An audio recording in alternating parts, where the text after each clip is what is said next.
Take the fucking lane.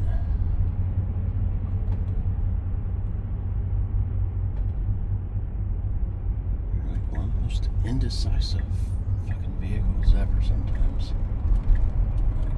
Take a lane, commit, and take it. Live up to your Mad Max style.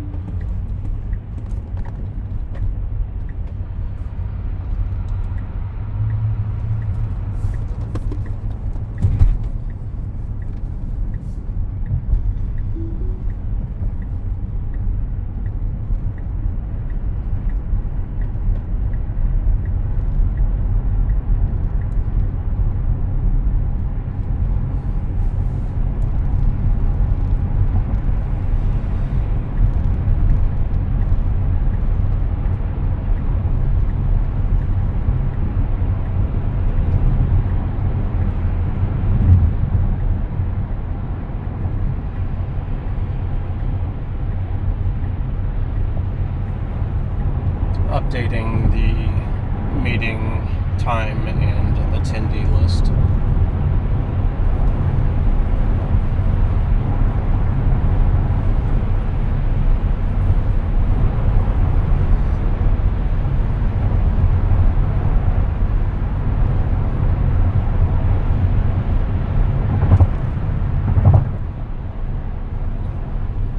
To begin at 9:15 Detroit time.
Memorial Day happens in the spring. Veterans Day is tomorrow, and Veterans Day is celebratory. It is a not at all somber day where we celebrate with parades and parties and all different ways to honor American veterans, to celebrate them, to say thank you. So, happy Veterans Day, Dad. Tomorrow, this Veterans Day, there's going to be a ton of protests against the Trump administration under the banner of Vets Say No. Tomorrow, protests are planned by veterans groups all over the country in at least 25 different states, everywhere from Alabama to Texas to North Carolina to Ohio, all up and down the West Coast, all throughout the Midwest. It's protests by both veterans and their supporters. The Veterans Day protest in Washington, D.C. tomorrow is going to be under the banner, Say No to War on Our Cities. The veterans groups organizing these protests say they're particularly focused on cities like Washington, D.C., which Trump has threatened with military occupation in one way or another. This weekend in Illinois at the Broadview Ice Facility in Chicago, a group of mothers engaged in civil disobedience on the street outside that facility. They sat down and were arrested in protest of Trump's immigration agents last week, charging into a daycare in their full pseudo-military regalia, charging into a daycare and dragging out a daycare teacher in front of all the little kids at that daycare facility. Later this weekend, after the protest by moms, there was a silent protest at that same Broadview facility with women dressed from Margaret Atwood's The Handmaid's Tale. We actually saw the same thing this weekend at the Minnesota State Capitol in St. Paul, Minnesota.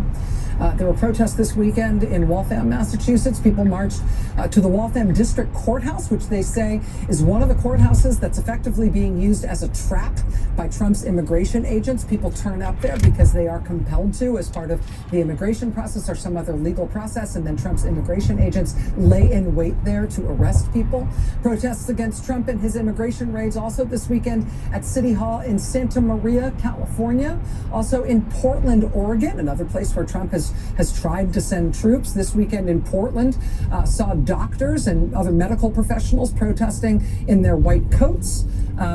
Also this weekend, a hilarious and very Portland protest of people in full 1980s style aerobics gear. They worked out for a full hour in front of the Broadview Ice Facility. They said they were sweating out the fascists. Fair enough. You know what fascists hate? Leg warmers. Protests also this weekend in Bend, Oregon, and in Albany, New York. Fund SNAP, not ICE. In Atlanta, Georgia, protesters marched to the Georgia governor's mansion, telling Governor Brian Kemp to intervene in the shutdown disaster, to use state funds from Georgia to make up the difference in food stamp benefits for Georgia residents, while the Trump administration is refusing to fund SNAP. And you know, after last week, where the Democrats just routed the Republicans everywhere and every way in every state where there were elections on Tuesday last week.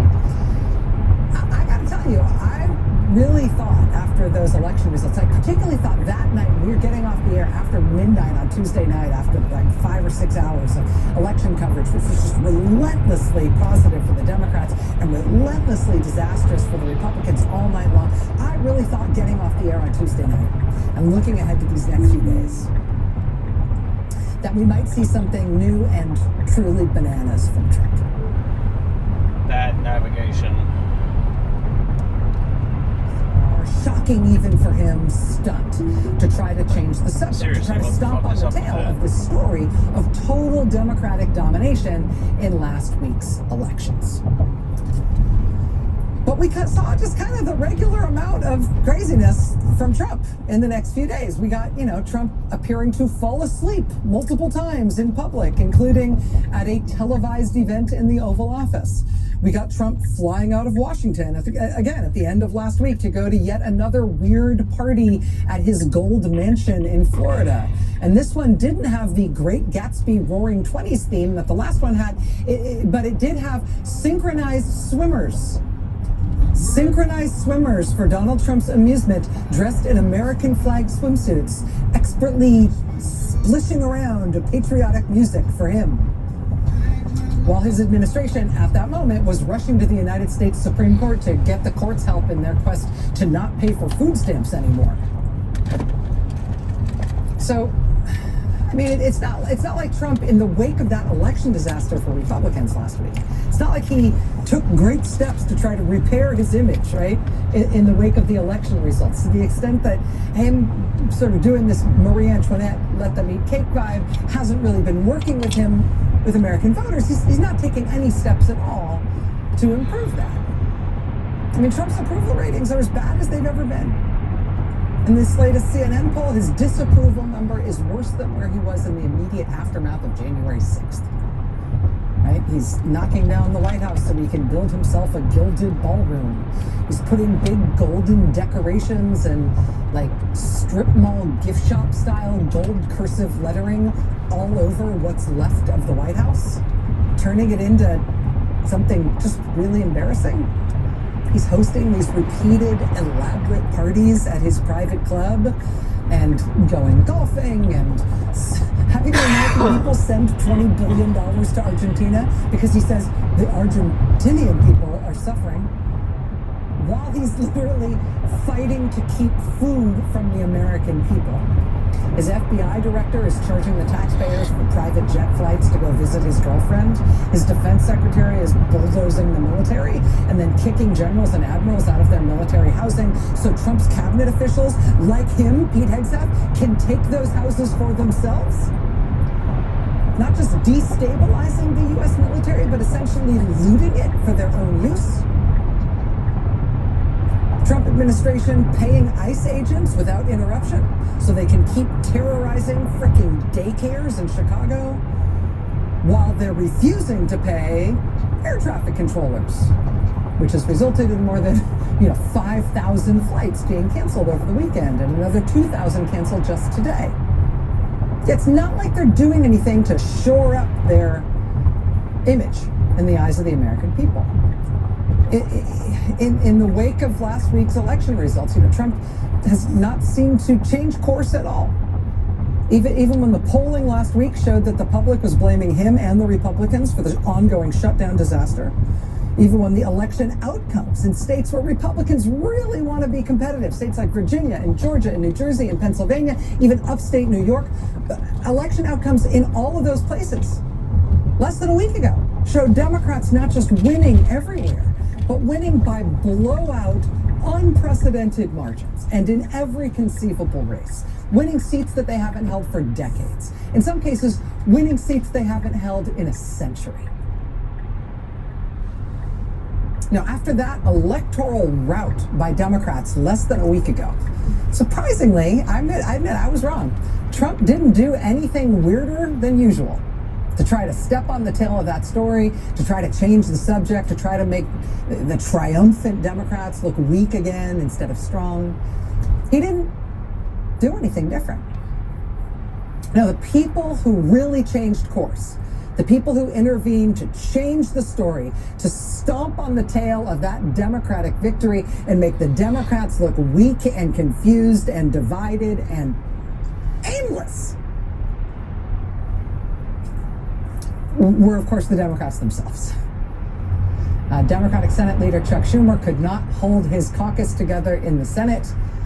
And so, less than a week after those Democratic triumphs in that election, the worst week of Donald Trump's presidency, for some reason, 8 Democratic senators decided this was the right time to give up on the Democrats' previously sturdy and unified demand that Republicans needed to fix the disaster they just created for the American people in health insurance and in health insurance costs. They just decided to give up. And so now we are on track for the 41-day government shutdown to come to an end sometime soon, because Democrats inexplicably just gave in without any visible concessions from the Republicans at all. Certainly without any meaningful concessions. And that's the kind of behavior you might expect from a party that was at a low ebb in terms of its power and its standing with the American people. Instead, in this case, Democrats just worked their tails off to win these huge election victories all over the country last week, had unprecedented success, probably their best election outcomes in like a decade, right? In terms of across the board wins. Not to mention the fact that Americans urging Democrats to fight harder.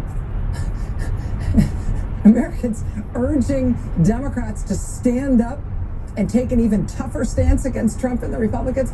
Americans just held one of the biggest protests in American history, bolstering the Democrats in this fight, telling them to fight harder, to not give in. The polls and the polling showed they were finally winning both the argument and the elections to prove it. And so 8 Democratic senators decided to cave in exchange for nothing. The vote in the Senate to end the shutdown on those terms is happening right now. We'll keep an eye on that vote as it unfolds, looking out for any potential surprises, although we don't have any reason to expect any. Democratic leader Chuck Schumer did oppose this deal and says he did not want the Democrats to cave, but you know what? Honestly, he may lose his leadership job in the Senate over this anyway. I mean, even if he did oppose this himself, he obviously could not hold his Democratic caucus together to keep these 8 senators from this bizarre side deal with the Republicans, which is bringing the shutdown to a close, with Democrats winning nothing for having done it.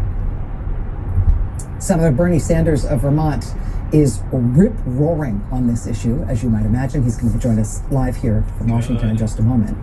We're also going to be joined live here tonight by Liz Oyer. She's a former Justice Department official who had a really important job in the Justice Department before Trump fired her.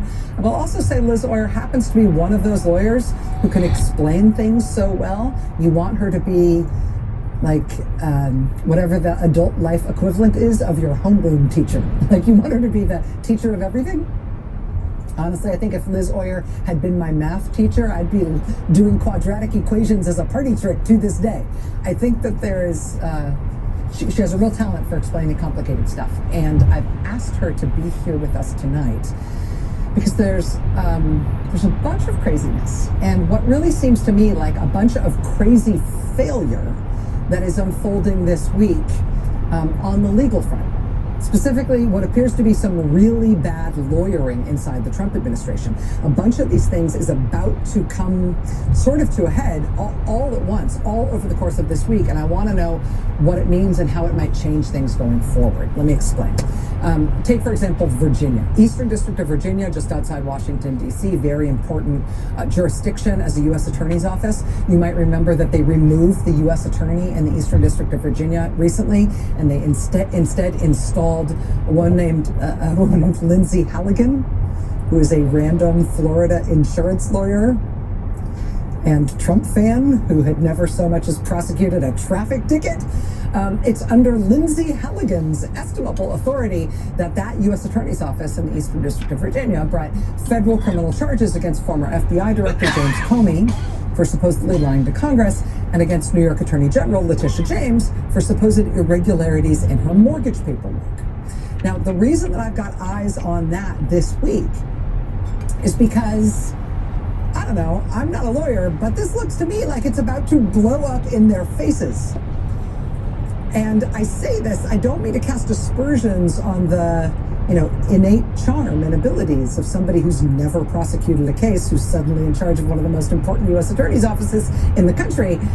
But on Thursday this week, Lindsay Halligan's going to be up against 2 real lawyers, two really big deal, very accomplished, famous, almost household name lawyers who are representing Tish James and James Comey in those criminal trials. The lawyers are Abby Lowell and Patrick Fitzgerald, 2 very famous lawyers. And this week, the 2 of them are going to be in court challenging the cases against James Comey and Tish James in the Eastern District of Virginia. And they're going to be challenging those cases in part on the basis of, what the heck does this person, Lindsay Halligan, do? What the heck is this person, Lindsay Halligan, doing in that office anyway? They're essentially going to be challenging her appointment and her ability to bring these cases. If I was betting on standalone vote on Obamacare funding, that Republicans will definitely vote against, and that'll be it. Even the national chairman of the Democratic Party has blasted what moderate Democrats did in the Senate tonight. Ken Martin says he stands with the Democrats who refuse to rubber stamp the full-scale Republican assault on Americans' health care. Democratic House Leader Hakeem Jeffries says the Democratic senators who caved tonight are, quote, going to have to explain themselves. And then there's Chuck Schumer. He's the leader of the Democrats in the Senate. Senator Schumer says that this deal is terrible, and he himself voted no on it, but he apparently did not have sufficient control of his caucus in the Senate to stop this from happening. With Democrats at the height of their power under Trump so far, why cave now? The Senate just moments ago passed this bill to end the shutdown with those 8 Democratic senators voting in favor. What's happening here? Joining us now live from Washington is Senator Bernie Sanders of Vermont. He is one of the senators who is opposing this deal. And with an exclamation point, Senator, it's good to see you. Thank you for your time. My pleasure. Let me just get your reaction to this vote tonight and tell us why you think it happened tonight the way it did. It is a terrible vote. What it will do, Rachel, is raise health insurance premiums that are already sky high. It's going to double them, in some cases triple and quadruple them.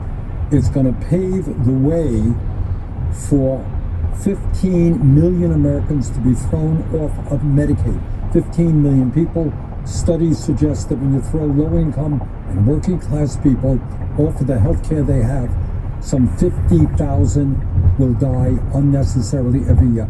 50,000 people will die unnecessarily. So this was a terrible, terrible piece of legislation.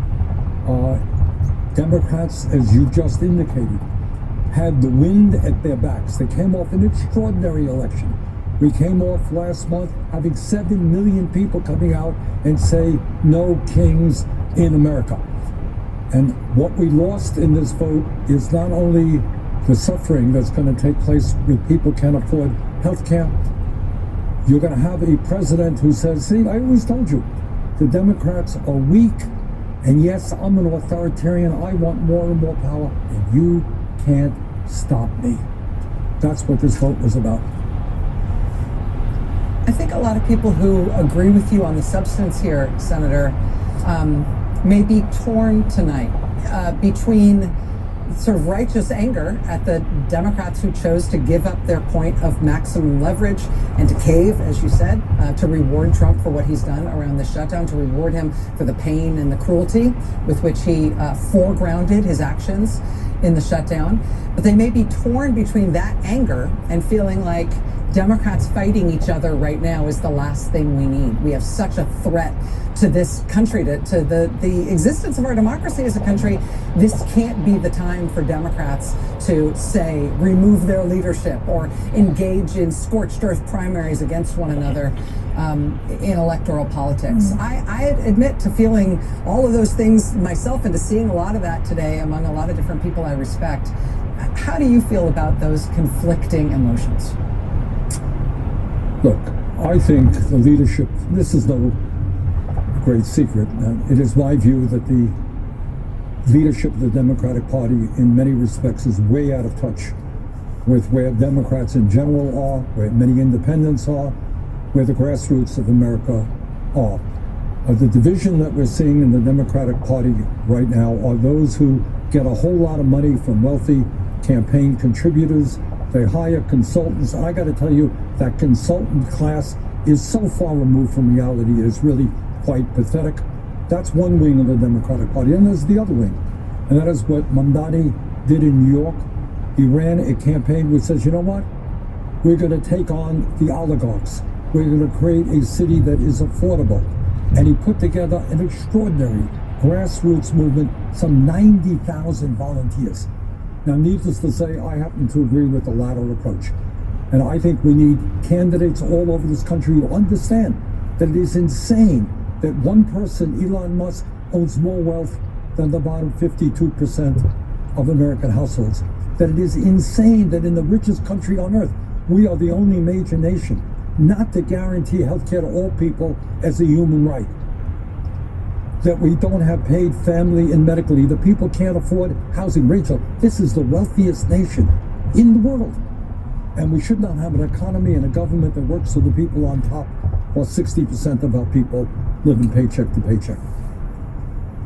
Senator, I have to ask you, the activist group Indivisible today announced the largest Democratic primary program since their founding in 2016. They say they won't support any Senate primary candidate who doesn't call for Senator Schumer to step down from his leadership role.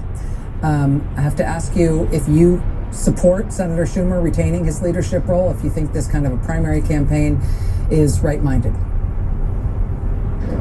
Well, I think we should have vigorous primaries all over the country. I don't think that should be the criteria. I would rather say, do you support Medicare for all?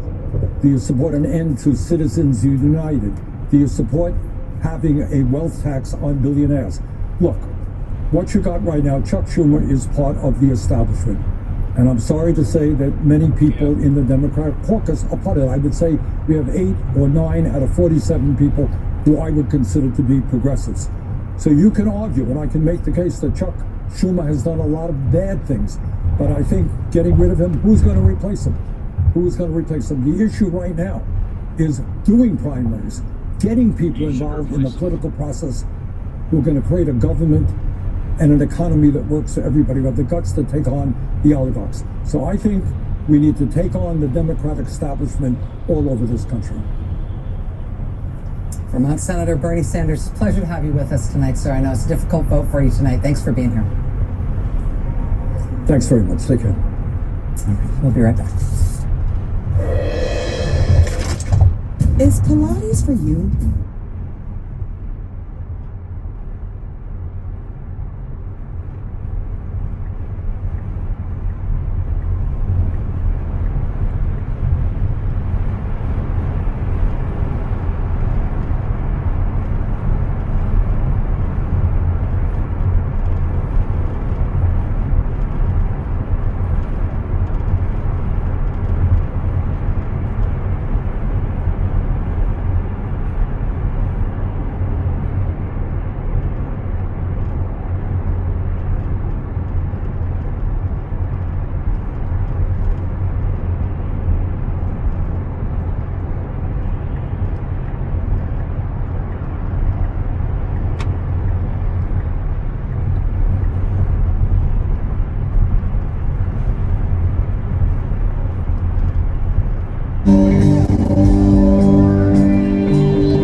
do this before, but you can now get the seatbelt off while it's doing auto park, which is nice for when you're burning down to the wire. Moving.